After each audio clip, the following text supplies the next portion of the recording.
the best of all worlds. I didn't know. I really, honestly, didn't know too much about the XW. I mean, what was it, XPW? XPW. Didn't really hear too much about them, honestly, and I never worked for them, and so I didn't really, I've never even seen any of their shows or anything like that. But as far as Ring of Honor and them goes, yeah, I'm not. I think my character is a little too much for that company, Besides, I'm not not young anymore, so I don't do the spots. I learned how to work a long time ago. I'm not saying that these guys can't work, but they're more of a spot-based kind of a organization, and I don't believe in that anymore. I believe in telling the story and making it look good, and then using your character to get it over. And I'm a pretty loose cannon. Pretty much of a loose cannon as a character. You know what I'm saying? So. And besides all that, besides all the spots and everything, I mean, you are a fighter, so you don't want to do anything that you don't have to win a match, to win the big fight. Right. So I mean, you want to reserve what you actually have to do. You want to go in there and put somebody down quick and save yourself. So that's the point. I do, do a lot of cage fighting too, over the years, and still do it, So, yeah, I mean, I have a different outlook on my wrestling and the world of wrestling since I left WWE and got back into the cage fighting stuff, So, yeah. Yeah, we definitely want to get into that. We'll get your opinions on the. You watch UFC and Strikeforce, all that? Oh yeah.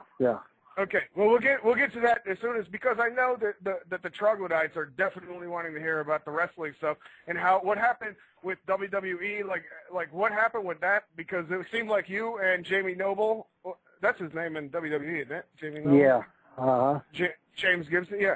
I don't even get to see it that much, WWE so much, because now that it's PG, it's kind of like, why would I watch it? You know what I mean? It's like, as soon as I heard that Randall Orton and John Cena were going to do a 1 hour long match, I said, well, I don't have time for that. I have a life to live. Yeah.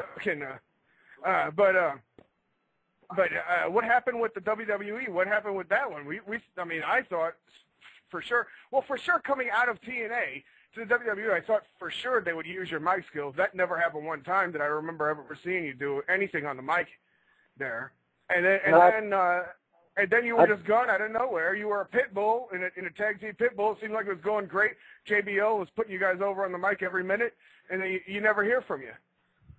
Well, they used me a lot on the when I first got in on the mic and everything, but apparently, with my attitude and stuff like that, I offended some people. While I was wrestling Juventud Guerrero and stuff like that, they had to edit a lot of my my interviews because I was calling him a wetback and and telling him to bring it out the ring so he can wipe his back off before I work, and that kind of shit. And but that was the stuff. But that was JBL was doing that stuff.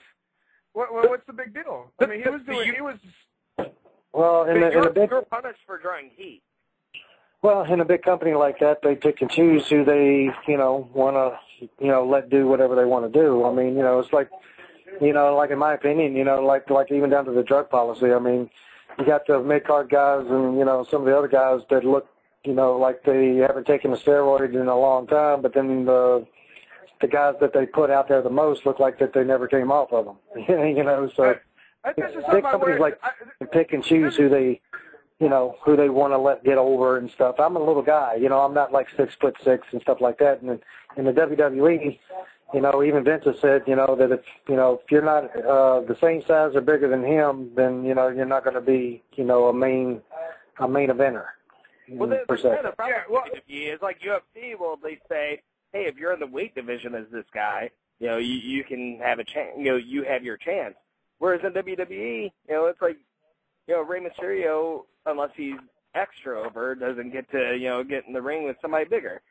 And he had a lot. That had a lot to do with Eddie Guerrero too. I mean, Eddie made so much money for that company and was such a big star. And Ray was so tight with him for all those years and stuff. And Ray is a hell of an athlete. I mean, nobody's going to take that away from him. But the truth be known, I mean, he's a cruiserweight just like I am, and like a lot of us are. But you know, there's that one special moment for one special guy, you know, and he was the one. Kind of like Foley. You know, Mick Foley was, you don't see any fat guys in the ring anymore. You know, I mean, not on TV anyway. Everybody looks like athletes and they perform like athletes and stuff. So Mick Foley was that one that they let over, and he did a very good job at doing it. And just like Ray, you know, Ray picked the ball up and he ran with it. So, you know, it's just those one certain instances that, you know, that company allows things to happen. But, you know, that's just the business. I mean, that's just the company. I mean, it's like TNA. They have their own, look at them, you know.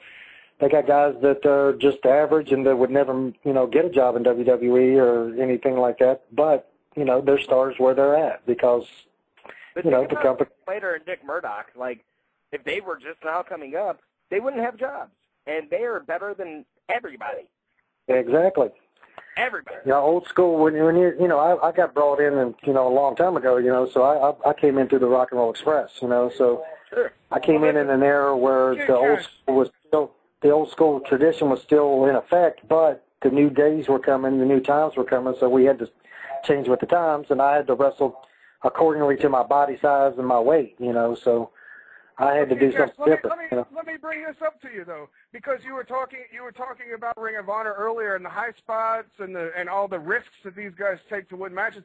But let me tell you, Jim Cornette is now with Ring of Honor, and I'll tell you what, fucking Nigel McGuinness wasn't a high spot guy. Bryan Danielson's not a high spot guy. Jerry Lynn nowadays isn't a high spot guy. They have a shit ton of fucking guys in Ring of Honor because we go see them. We watch all the Ring of Honor stuff. They got a ton of guys that you could totally fucking whip ass. I think that your style now, and especially now they're on TV, they got to have a guy. I mean, you talk to Jim Cornette. I'd imagine you probably have a similar attitude towards like wrestling psychology as him with the whole Southern thing. You have to imagine that. There's no doubt that you would do great in Ring of Honor now. I mean, especially if you came in with this bad attitude, you know, like the TNA attitude that you had at the end, where you're mad at everybody, you're, you know, shitting on everybody. That was fucking great. That was a loose cannon. That was fucking great. Everyone loved that, and then all of a sudden it's gone, and we're all like, what the fuck? That sucks. Well, that was a shoot. But we don't even know what that is. Fucking, we're saying that every time a great character like that comes along, they're either gone in 5 seconds or they're dead. You know? Because of you know, you got people in the back that you offend, and that's just the way it is. Like whenever I was in TNA, when I would talk about AJ Styles and I would talk about America's Most Wanted and stuff, guys that at that time had never been anywhere, but the company was using me and my, you know, my star status and my ability to get these guys over because they flat out told me to my face, these guys can't do it on their own, so we need your help. Well, the reason I got so mad is because when I found out that I'm making the minimum and these guys that I'm making stars are making more than me, you know, it's time for me to leave the company, you know. And so that whole thing was a shoot. I mean, I didn't like all those guys. I didn't like the fact that I was having to do jobs for these guys. And, you know, I didn't mind it, but, you know, if I'm going to do it, then I'm going to be compensated for it. You know, this is a business to me.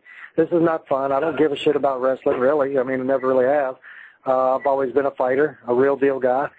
I've always told people straight up, and you know, as a human being, you know, I would want somebody to tell me straight up. I would want somebody to tell me the way it really is. But in the wrestling business, it's not always like that. You know, you got a lot of guys who want to talk shit, like, you know, they're straight up, but when they're really not, they want you to sit there and lie to them and fucking kiss their ass and stuff just to make them feel good about themselves. I've always felt that TNA is afraid of you. Like, had they used you in the capacity where you said, look, I'm going to get out of this shit hick company. I'm going to go to WWE. I'm just not ready yet. You know, they don't want me, but I'm going to run through your roster and prove that I'm ready. You'd be the biggest fucking heel and the biggest draw because, you know, like, you know, the TNA crowd wants to be the ECW crowd. They want to have the TNA, all that bullshit. And they want to, well, I already was the biggest heel in that damn company. So I know. I agree. I agree. You were awesome. No, yeah. Well, Jack, let me just say this. In the press release that I fucking put out to everybody, I said he was the biggest heel in TNA.